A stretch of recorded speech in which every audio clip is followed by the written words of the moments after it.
to trawl through the Sunderland website to try and find that. If not, just a reminder, it is on BBC Sounds, and if you are outside the area, you will be able to listen to it on the BBC Sounds app. So it will still be available to you, but of course that won't be the case every game.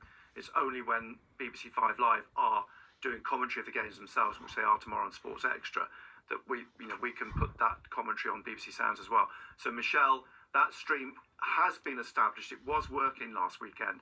It will work again this weekend. I think it's just a case of trawling through and finding the link. We had a few questions about whether the match will be on BBC Sounds tomorrow, and that rule about when Radio 5 Live provide commentary, that we can put our commentary onto BBC Sounds, also applies to Newcastle United matches, which we've been doing over the last couple of seasons in the Premier League. So when our colleagues at Radio 5 Live carry commentary on Sunderland or Newcastle in a league fixture, then we can put our coverage on the BBC Sounds app, whereas it's usually restricted and not available because of complicated and boring broadcast rights reasons. It's a question we get asked a lot, but BBC Radio Newcastle and BBC Sounds from 2 o'clock tomorrow for Burnley against Sunderland. Next on Total Sport tonight, we will have our Newcastle United news section.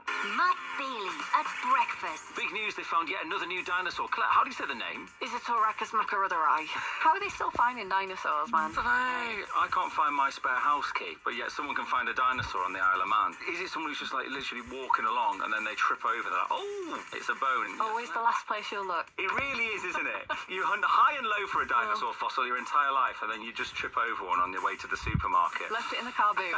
Always leaving my Isaristus macarutherai in the boot. It's a nightmare. I can never fit the shopping in. Matt Bailey at breakfast. Weekdays from 6. Just ask your smart speaker to play BBC Radio Newcastle. Well, Eddie Howe held a pre-match press conference this morning, and much of it was about Alexander Isak, but not a lot of it was new, because not a great deal has changed.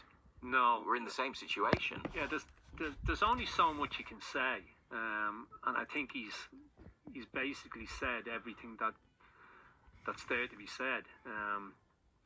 There's certain things he's not going to divulge, and rightly so as well. It's getting boring, really, isn't it? You want the resolution somewhere. It's very sad that, I listened to the press conference this morning. The first thing that he was asked is about Alexander Isak, when you've got such a huge game on Monday night, against the reigning Premier League champions. Little bit more needle to it than usual, you would think, with the Isak situation as well. But look, I think, as I say, he's answered all the questions. But it's always going to be the case, isn't it, until this situation is resolved one way or the other.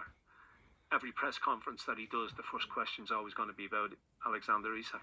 Yeah, and I think it's clear that is a frustration for him when he wants to talk about football and focus on football, but he does understand the significance of all of this. What is new and was new this week were the statements that were exchanged.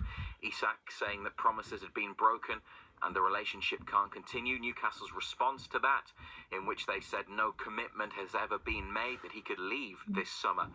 Eddie Howe would have preferred for things to have stayed private. My emotion was one of disappointment, in the respect that these things